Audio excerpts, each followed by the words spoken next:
All characters are fictional. Any resemblance to real people is purely coincidental. This story is in your hands. Want Jakob to uncover an underground tomato mafia? Or accidentally start dating a forensics intern? Drop your best plot twists in the comments. Pick the next genre.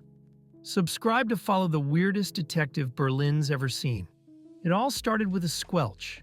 Not the satisfying kind, like stepping into fresh grass or popping bubble wrap. No.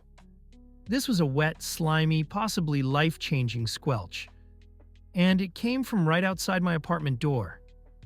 I opened it thinking maybe the cat puked again. But no, it was much worse. There it was, in the hallway, lying in a small unsettling puddle of something red. A silicone object. Pink, cylindrical, too thick to be innocent, too used-looking to be clean. My brain, bless it, decided to go full CSI Berlin. Was it blood? Was this a murder weapon? Was I about to become a suspect just because I lived next to whoever died? I wasn't ready for prison. I'd fall in love with someone named Dieter and paint abstract murals on the walls. I crouched down, sniffed, regretted everything. It smelled weird, sweet, acidic, like tomato? Still, there was a chance someone had been brutally attacked with a suspiciously shaped kitchen tool. And it was up to me, Jakob, mild-mannered painter/mistake magnet, to solve it. Step 1. Gather evidence. I took a picture. Flash on, just in case. The hallway lighting made it look even worse. Like it was glowing. Like it wanted to be found. Step 2. Interrogate suspects. Which in my case meant knocking on my neighbor's door and saying, "Hey, did you maybe lose something pink, slippery, and emotionally confusing?" The door cracked open. There stood a very confused man in his 40s, wearing a Kiss the Cook apron and oven mitts. He blinked, looked down at my phone screen. "Oh shit," he said, and slammed the door. That counts as suspicious, right? So now I had motive, panic, opportunity, the hallway, and one extremely uncomfortable object. I went back inside. My cat looked at me like I'd seen some stuff, which I had. I spread out the crime scene photos on my desk. Okay, fine. It was one photo and a napkin with a doodle, and stared at it like I was in a true crime docuseries. But something wasn't adding up. Where was the body? Where were the screams? Why was the blood suspiciously bright and sort of delicious looking? I Googled, "What does real blood smell like?" Then immediately cleared my browser history. Next, I brought the object inside. With tongs. Obviously. I'm not a monster. Under the studio light, the details came into horrifying clarity. Pink, squishy, slightly curved, streaked in what definitely looked like tomato paste. And yes, smelled like it too. Not blood, not rust, not death. Just Italian dinner vibes. I poked it with a pencil. Nothing happened. No curse. No ghost. No screams from the walls. I turned it over. The shape, the weight distribution. It hit me. Not literally, thank God, but metaphorically. Someone had used this as a kitchen tool. I Googled again. Can I use a silicone toy to roll pizza dough? Reddit.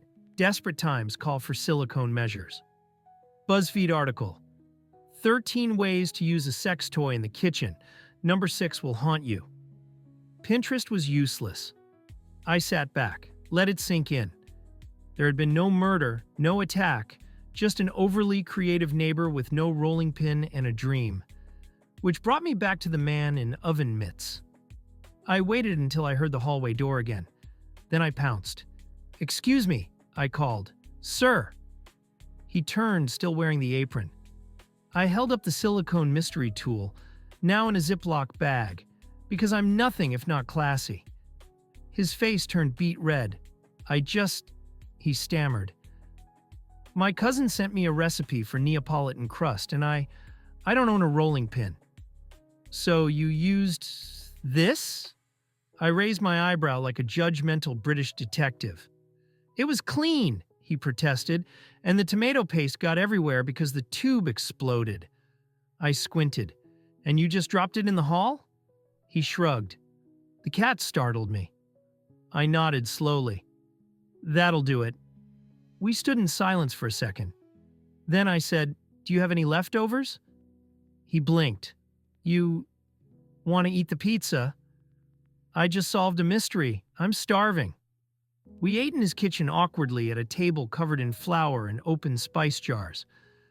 There were 2 pizzas, one with mozzarella and roasted veggies, the other with goat cheese, and something that might have been regret. Honestly, 10 out of 10. I learned his name was Marco. He worked in accounting, hated folding laundry, and used silicone tools far more creatively than I ever would. The whole evening felt like a fever dream with oregano. By the time I left, it was midnight. I'd eaten 4 slices, solved a non-crime, and made an accidental friend. Not bad for a guy who started the day planning to deep clean his brushes. Back home, I looked again at the hallway. The red smear was still faintly visible. The mystery tool was back in the Ziploc bag. For some reason, I'd put it in the freezer. Don't ask. I panicked. I poured myself a glass of wine and sat down on the balcony. The city glowed under distant clouds, and somewhere in the building, someone was playing jazz flute. Badly. I should have been tired. But my mind buzzed. What if I hadn't checked? What if I'd just stepped over it like a normal person? What if there had actually been a murder? I started making a list. Things that might be murder weapons, but aren't weird things.